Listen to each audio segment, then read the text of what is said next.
This show can be summed up in 3 words. This sucked ass. Why did this show suck so much ass? Not only was the programming pathetic, but the damn fans were absolutely horrible. I don't want to keep ranting about it right now because we'll talk about it more as we dive into the show. Let's get through the intro.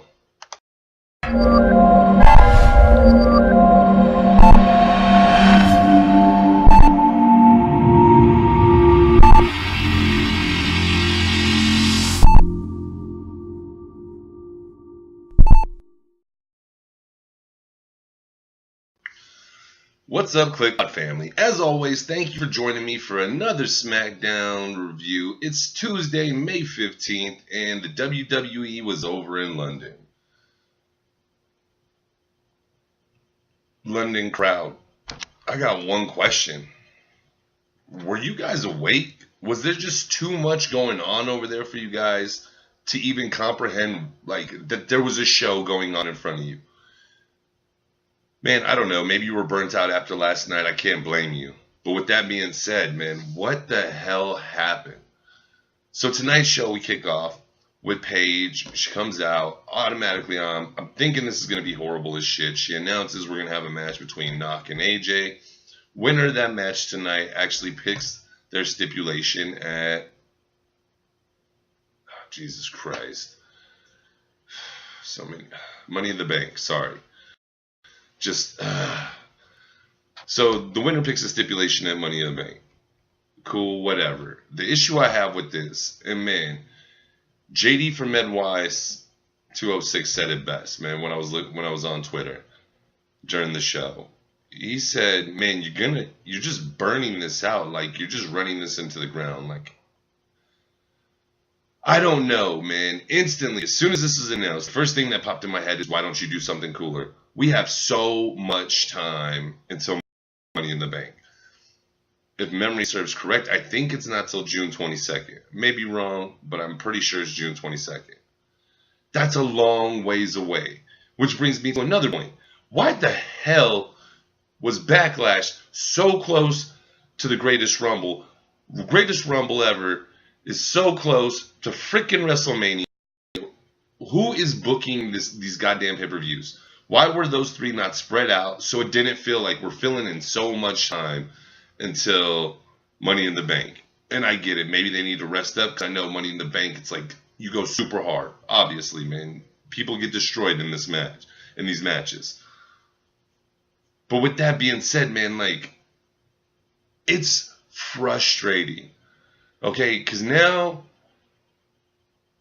we have a resolution to that match. So what are you going to do? Play out the stipulation for the next freaking month? Man, what you should have did is you should have did a tournament. 5 guys, all the same 5 competitors. For the next 4 weeks, they fight each competitor. Winner of that chooses the stipulation. Okay, you could do it on a point scale system, whatever you wanted. You would have kept it fresh, and I wouldn't have seen these two go at it again, and then I'm about to see these two go at it in a month. Like, I love AJ and Knock, but dude, they need different competition.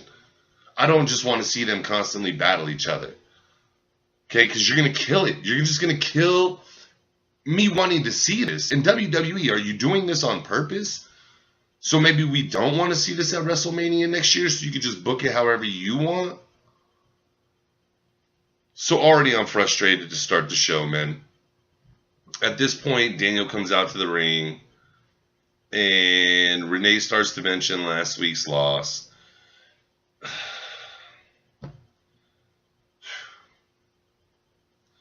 Daniel said, before, it was just about getting back. But now it's just not about that anymore. It's about becoming the champ. He said he will gain the championship back. At this point, man, Big Spaz comes out, man. Like, I'm done. I'm over this guy. Here's another shot. He got the mic. Yo, show us something. Just anything. Show me a glimpse. Something that can at least have faith going forward. That we're going to see something good from you. But nope, once again, another choke job comes out, spits the same shit, starts talking about how Daniel Bryan's a loser. What's this fucking loser fat, man? Can we think of anything creative to say, or is that like the going thing right now? Shit, next thing you know, Big Cat's gonna come out and be like L7 Weenie. Like, come on, man. Absolutely pathetic, man. So Daniel Bryan kicks the shit out of Kaz, like literally kicks the shit out of him. I loved it. Even Kaz, when he gets up out of the ring, he's just looking at him like, holy shit, I just got my ass kicked. Like, thank you, Daniel, man.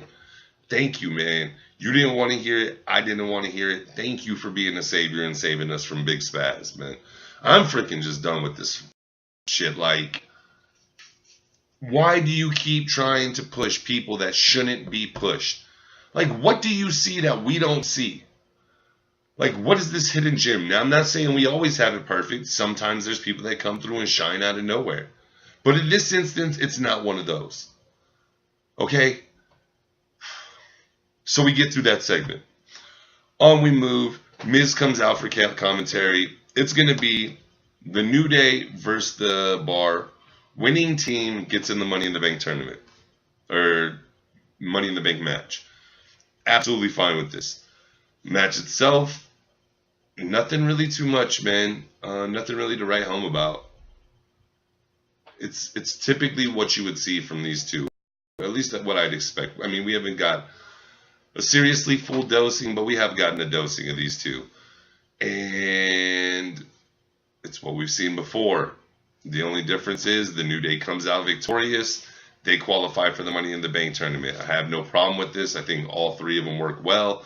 I thought originally, I heard the stipulation was only they get to choose only one of their members to go in the Money in the Bank, but I guess it's all of them. Either way, I'm fine with them being them qualifying. Absolutely, you know, they could put on a fantastic show, so I'm really looking forward. So far, the qualifiers we have with The Miz, Rusev, the New Day. For the Raw side of things, I'm really good with those entrants. I have no problem. From the SmackDown side of things, I'm really good with that. I'm okay. We have no problems. That's actually one point that I don't have a gripe in tonight. So then at this point, we get a promo from the Bludgeoning Brothers. Here's another actual positive that I'll spit out the show tonight.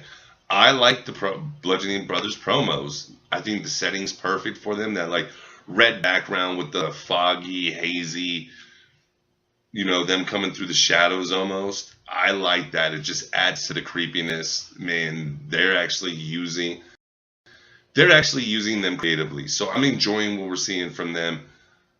So once again, this is not a point that I want to gripe in the show. So we move on.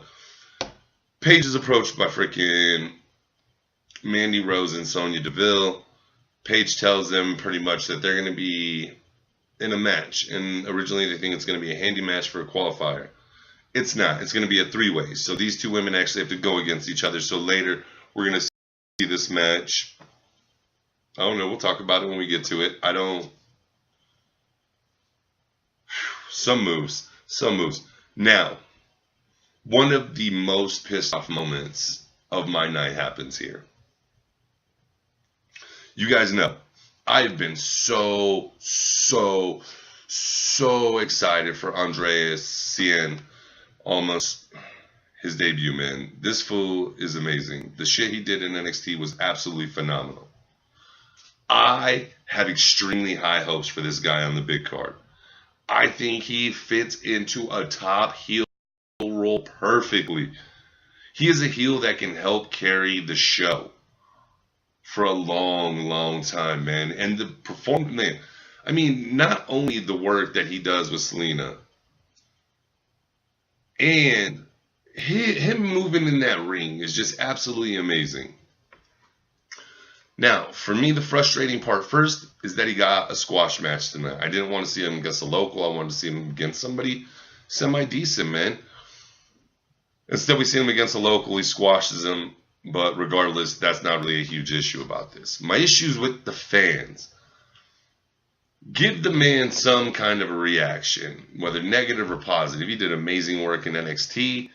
All this is leading me to believe is that you guys don't even know anything about NXT. Like, it was just complete freaking silence. At the beginning, when he comes out, during the match and after the match. Like, absolute silence, man. So I wish the WWE wouldn't have wasted this opportunity to bring him out with some like hypeness, because this was an absolute waste.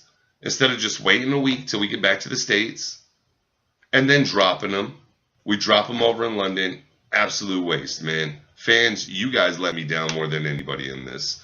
Man, Andrade hits the freaking double knees, hits the hammerlock, boom, with the 1, 2, 3, man. I absolutely love this. Loved seeing him. It's good to have him on the card finally. You know, it's one of them instances where you're just like, damn, I want to see him, but we had to wait. We had to wait. The build-up, we had to wait. Then we get him, and the fans let me down so much on this, man. I really hope other podcasters out there even notice this, man. Like, this was really a letdown. Really a bad way to give a guy his first appearance after such a huge build-up, man. Weeks of promos, and this is what we get. Absolute shame, man. We get another part that's entertaining for me in the night. Rusev,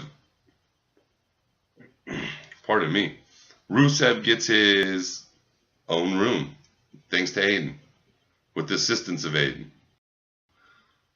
Rusev is excited. Lana comes in and announces she has a Money in the Bank qualifier next weekend against Billie Kay. Her and Rusev are going to be the first ever Mr. and Mrs. Money in the Banks. Aiden's hype. She asks him if he's ready. He's got the theme song ready. Dude, we are pounding.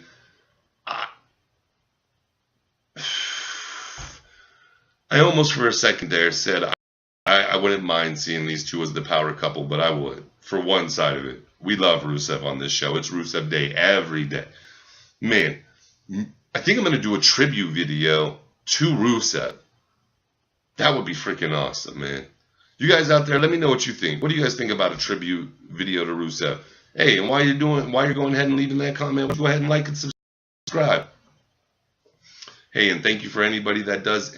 And hey, man, I can't thank you guys enough for the new subscribers. But enough of that emotional. We need to kick it back to the show. Now, we get Carmella come out, and she is introduced like she is the fucking queen. I have no problem with this. She gets to the ring, she drops a promo. Honestly, I have no problem with this. My problem, first off, is with the fans. Once again, just no reaction whatsoever. Like, I can't say I love Mella as the champ. But, yo, I just don't want to see it on Flair right now. So it's good to mix it up. Like, yo, I agree out there, yo. So you guys don't got to argue with me. I'm not against you guys. Like, I know she can't wrestle.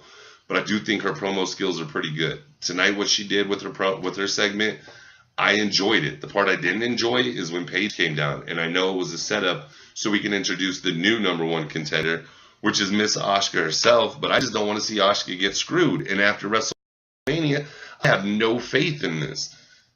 Because if you would have did what everybody thought you should do if you were going to give Mella the belt at Mania, then we'd be going into this with an undefeated Asuka and the woman who screwed her out of the title out of her WrestleMania shot. But instead, what am I supposed to build this on? Huh? Just that Asuka's going for the title? Like, there's nothing to this. So, even with Asuka being disappointed, which that I'm excited about, I have no faith in the WWE creative to do something right with this. And to top this shit off, I am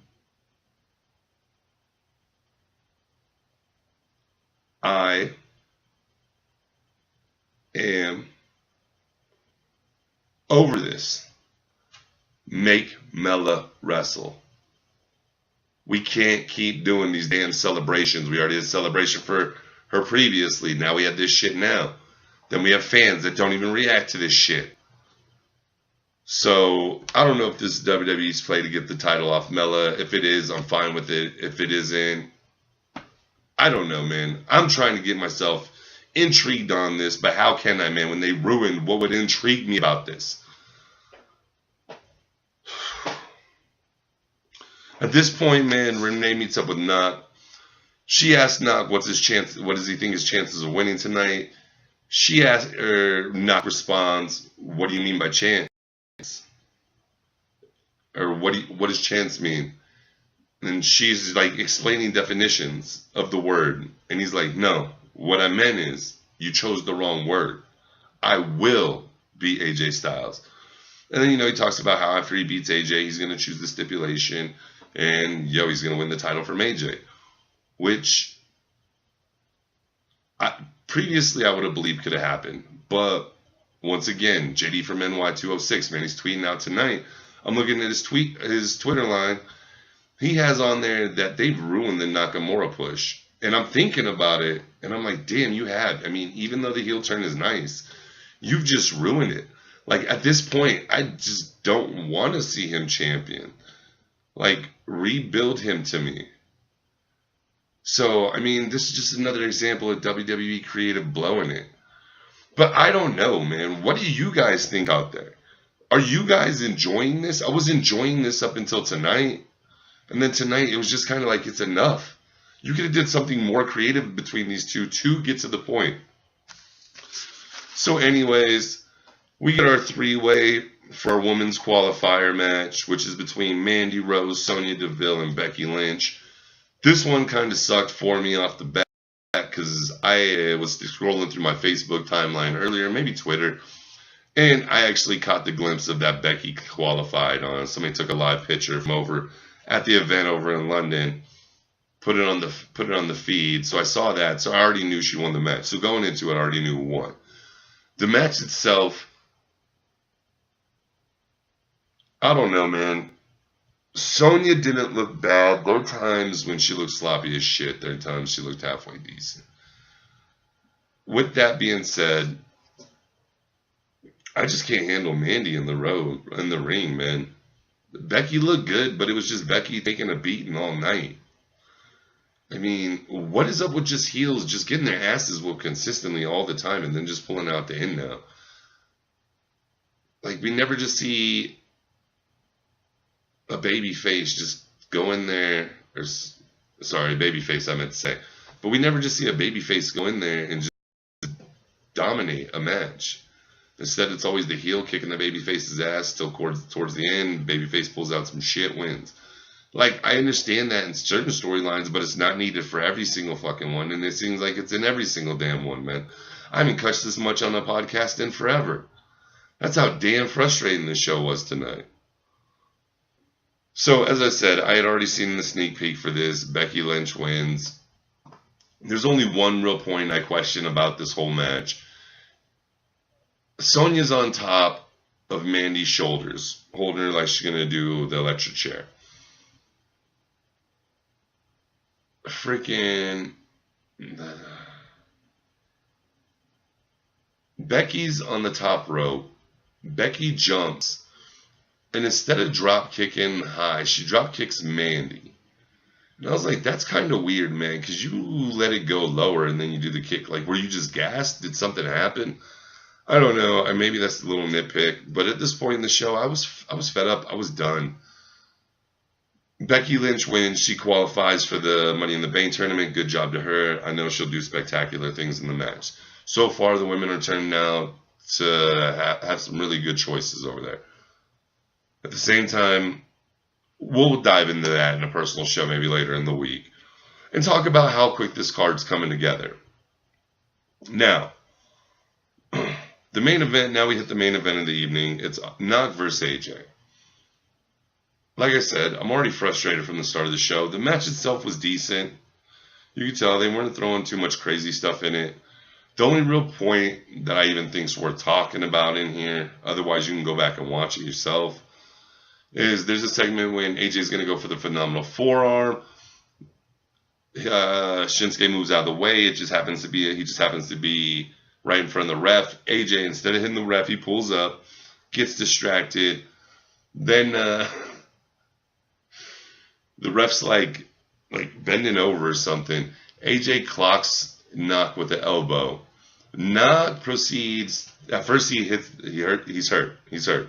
But then he just reacts like he hit him in the nuts. The ref's distracted, lost, asking AJ like, yo, did you just kick? Like Twitter paid it.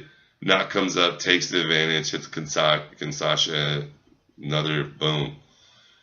Knock picks up the 1, 2, 3. I don't know, man. Am I being too harsh about this? Like, I feel like I'm just being real. We're just getting too much of these two.